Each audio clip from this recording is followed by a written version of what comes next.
বন্ধুরা, ফুটবল বিশ্বকাপ মানে বিশ্বের সেরা খেলোয়াড়দের মিলন মেলা। কোটি কোটি দর্শক অপেক্ষা করেন তাদের প্রিয় তারকাদের মাঠে দেখার জন্য। কিন্তু প্রতিটি বিশ্বকাপের আগেই কিছু তারকা নানা কারণে ছিটকে যান। কেউ ইনজুরিতে, কেউ কোচের পরিকল্পনায় জায়গা না পেয়ে, আবার কেউ ফর্মহীনতার কারণে। 2026 বিশ্বকাপও এর ব্যতিক্রম নয়। এবার এমন কিছু তারকা খেলোয়াড় বিশ্বকাপ মিস করতে যাচ্ছেন, যাদের অনেকেই নিজেদের দেশের গুরুত্বপূর্ণ সদস্য ছিলেন। Phil Foden, Rodrygo, Eduardo Camavinga, Marc Andre ter Stegen, Estevao, তালিকাটি সত্যি দীর্ঘ। আজ আমরা দেখব কারা কেন বিশ্বকাপে নেই এবং এর ফলে তাদের দল কতটা ক্ষতিগ্রস্ত হতে পারে। প্রথমে আসি ইংল্যান্ডের ফিল ফোডেনের কথায়। কয়েক বছর আগেও অনেকেই মনে করতেন ইংল্যান্ডের ভবিষ্যৎ নেতৃত্ব দেবেন ফোডেন। ম্যানচেস্টার সিটিতে তিনি অসাধারণ সাফল্য পেয়েছেন, কিন্তু জাতীয় দলে সেই একই প্রভাব তিনি কখনোই দেখাতে পারেননি। গত মৌসুমে ক্লাবে ফর্মে সমস্যা ছিল, ফলে ইংল্যান্ড কোচ টমাস টুখেল তাকে বিশ্বকাপ স্কোয়াডে রাখেননি। আমার ব্যক্তিগত বিশ্লেষণে এটা হয়তো পুরোপুরি অন্যায় সিদ্ধান্ত নয়, কারণ আন্তর্জাতিক ফুটবলে অতীতে সাফল্যের চেয়ে বর্তমান ফর্মকে বেশি গুরুত্ব দেওয়া হয়। তবে ফোডেনের মতো একজন সৃজনশীল ফুটবলারকে না নেওয়া ইংল্যান্ডের জন্য ঝুঁকিপূর্ণ সিদ্ধান্ত হতে পারে। এবার আসি রদ্রিগোর কথায়। ব্রাজিলের এই তারকা উইঙ্গারকে অনেকে ভিনিসিয়াস জুনিয়রের অন্যতম সেরা সঙ্গী হিসেবে দেখেন। কার্লো আনচেলত্তির অধীনেও তিনি গুরুত্বপূর্ণ খেলোয়াড় ছিলেন, কিন্তু দুর্ভাগ্যজনকভাবে গুরুতর লিগামেন্ট ইনজুরির কারণে বিশ্বকাপ থেকে ছিটকে গেছেন।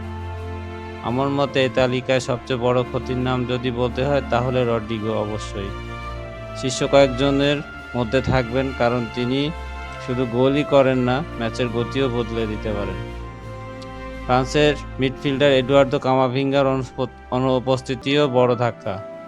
রিয়াল মাদ্রিদের তারকা কয়েক মৌসুম ধরে বিশ্বের অন্যতম সম্ভাবনাময় মিডফিল্ডার হিসেবে বিবেচিত হচ্ছেন, তবে ইনজুরিতে ভরা এক মৌসুম তাকে ছন্দের বাইরে নিয়ে যায় এবং শেষ পর্যন্ত দিদিয়ার দেশম তাকে স্কোয়াডে রাখেননি।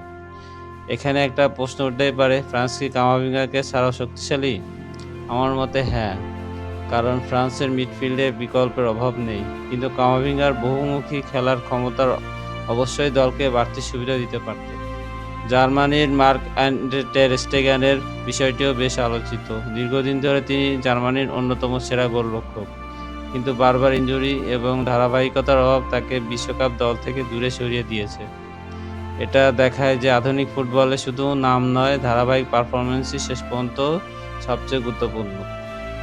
এবার আসি ব্রাজিলের তরুণ বিষয় এস্তেভাওয়ের কথায়। অনেক ফুটবল বিশ্লেষক তাকে ব্রাজিলের সুপার স্টার হিসেবে দেখছেন। চেলসিতে যোগ দেওয়ার পরও তার প্রতি প্রত্যাশা ছিল আকাশচুম্বী, কিন্তু হ্যামস্ট্রিং ইনজুরি তার বিশ্বকাপের স্বপ্ন ভেঙে দিয়েছে। আমার মতে এস্তেভাওকে নিয়ে ব্রাজিলিয়ান সমর্থকদের হতাশ হওয়ার কিছু নেই। তার বয়স এখনও কম, সামনে আরও অনেক বিশ্বকাপ খেলার সুযোগ থাকবে। ইংল্যান্ডের আরেক আলোচিত নাম কোল পালমার। বড় ম্যাচে পারফর্ম করার ক্ষমতা থাকা সত্ত্বেও তিনি স্কোয়াডে জায়গা পাননি। এখানেই ফুটবলের সবচেয়ে কঠিন বাস্তবতা দেখা যায়। কখনো কখনো একজন ভালো খেলোয়াড়ও কোচের পরিকল্পনার সঙ্গে না মিললে বাদ পড়েন। এছাড়া Harry Maguire, Trent Alexander Arnold, Dani Carvajal, Hugo Ekitike এবং ডিন হুইসেনের মতো পরিচিত নামও এবার বিশ্বকাপে দেখা যাবে না। কেউ ইনজুরির কারণে, কেউ আবার সরাসরি কোচের সিদ্ধান্তে বাদ পড়েছেন। এখন সবচেয়ে গুরুত্বপূর্ণ প্রশ্ন, এই অনুপস্থিতি তারকাদের মধ্যে কোন খেলোয়াড়কে বিশ্বকাপ সবচেয়ে বেশি মিস করবে?